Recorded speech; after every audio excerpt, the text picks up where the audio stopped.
Hey, what is going on, guys? Sabrtooth here, and today I'm going to be releasing my predictions for the NFL Divisional Round of the playoffs. Now, you guys asked me to make this video, and here we go. Obviously, I'm no NFL expert, I'm no analyst, but these are my picks, and maybe it'll help you guys in your last-minute decisions, sway you one way or another, and get you guys some more of those valuable collectibles for these wildcard divisional conference, and then eventually Super Bowl master players. Now, if you guys are new to the channel, you guys know what to do. Smash that subscribe button real quick, trigger that bell so you guys can be one of the first to watch my videos. Make sure to hit that like button down below. 300 likes, that would be incredible. Let's jump right into this. We got 98 overall card with a boost, you guys know.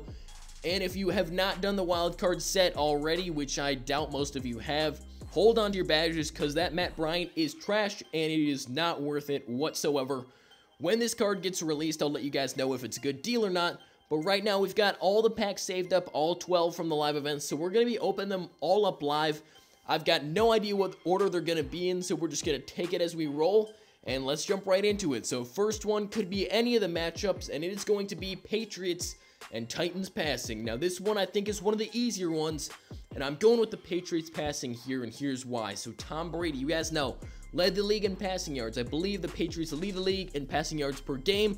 The Titans, a lot farther down on that list, and I think the Titans are going to go for a more run-oriented game.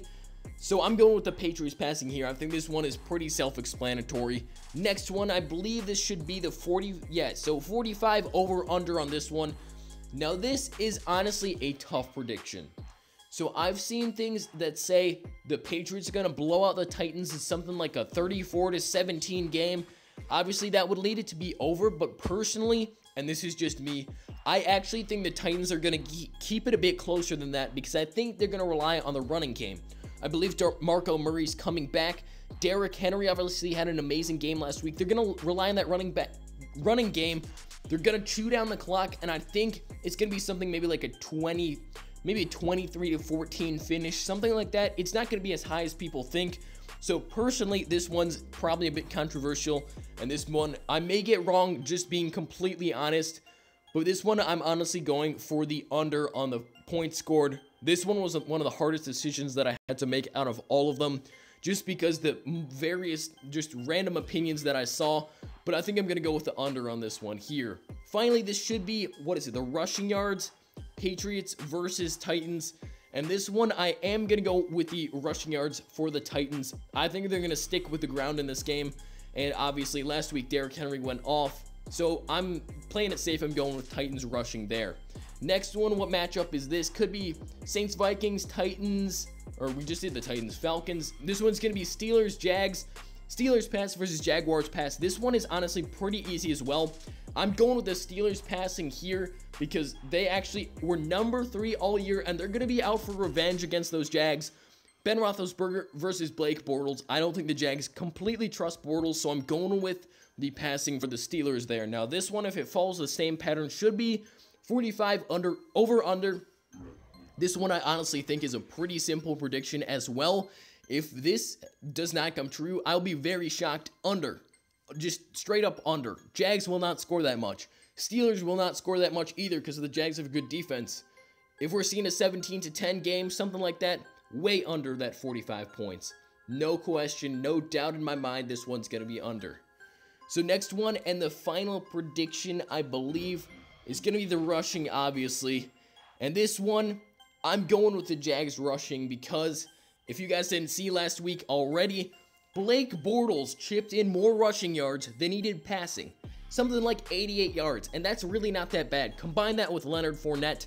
Now, obviously, Le'Veon Bell, arguably the best running back in the league, but I personally think that the Jags are going to stick with the ground, similar to the Titans, so that's why I'm going to go with the Jaguars rushing over the Steelers rushing in this one. The Steelers simply have more air attack weapons. Juju Smith-Schuster, Antonio Brown, Ben Roethlisberger obviously as well. Here we go, Falcons and Eagles passing. This one I'm going to be going with the Falcons. Now, Matt Ryan gets around 250 yards a game, and the Eagles are going to have Nick Foles under center with no previous playoff experience. I think they're not really going to trust in him as much as they would have Carson Wentz, obviously. And this one, Matt Ryan showed last game that obviously he still can play. He's still up there with the best of them in the league. And I think they're going to rely on the passing game for this one. So I'm going with Falcons pass. Now for the over-under, this one I actually think is going to be under 45 points. And here's why. So number one, it's going to be in the cold. Matt Ryan normally plays in a dome. A lot of quarterbacks, and I can't remember if Matt Ryan's one of them, but they simply do not perform as well under the cold. And finally, Nick Foles, I don't think is going to put up that many points. I honestly don't. So I think I'm going to go with the under on this one as well. And finally, for the rushing yards, I'm going to go with the Eagles for this one. Now, Devonta and Tevin Coleman, keep in mind, are a great running back duo, but the Eagles have the #1 rush defense in the entire league. So I'm going to say the Eagles pull this one off. Jay Ajayi, I can't even remember who their backups are. I know they have 2 or 3. One of them's a rookie.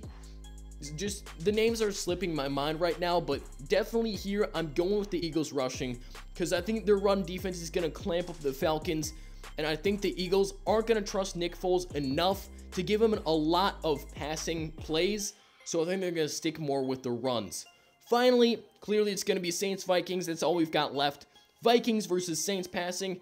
Yeah, I'm a Saints fan. I might be a bit biased, but I think Drew Brees can pull this off over Case Keenum. Case is showing himself to maybe be a next great pocket passing quarterback, but Drew Brees got more playoff experience. I think he's more clutch, and I think Drew Brees is going to pull this one off. Now, over-under. This one, I'm going with the over. I think this is the first time I selected the over, and here's why. Both these teams have good defenses. Vikings, very good defense. Saints, pretty good defense as well, but I really do see it coming down to a shootout. I don't know what it is. You guys can probably go under on this and be just as logical as I am. I just see this being like a 26-23 game, something close, something decently high scoring, similar to the Saints and Panthers game last week, honestly. So I'm going with the over on this one. And finally, gonna be the rushing yards. This one is tough as well. Obviously, the Saints have the best running back duo. Don't know what I was saying there. In the NFL, Kamara and Ingram. Vikings have a pretty good one themselves. Latavius Murray and Jerick McKinnon. The only reason I'm saying the Vikings should pull this off is because the Vikings' run defense is unbelievably good. And yes, both Kamara and Ingram can make things out of nothing, but I just think the Vikings may rely a bit more on the run game because Case Keenum still not really experienced in the playoffs, obviously. He is a good quarterback, but I think they're going to lean on the run game just a bit more. Guys, that's going to wrap up the video. Hopefully you guys did enjoy this one. And if it helped you guys out at all, make sure to hit that like button and subscribe to the channel if you guys have not already. Super hyped for some NFL playoff football. And as always, guys, stay hungry, stay humble. And remember, hard work beats talent when talent does work hard. I will catch you guys in the next video. Good luck to every single one of your teams. If they're in the playoffs, I will see you guys later.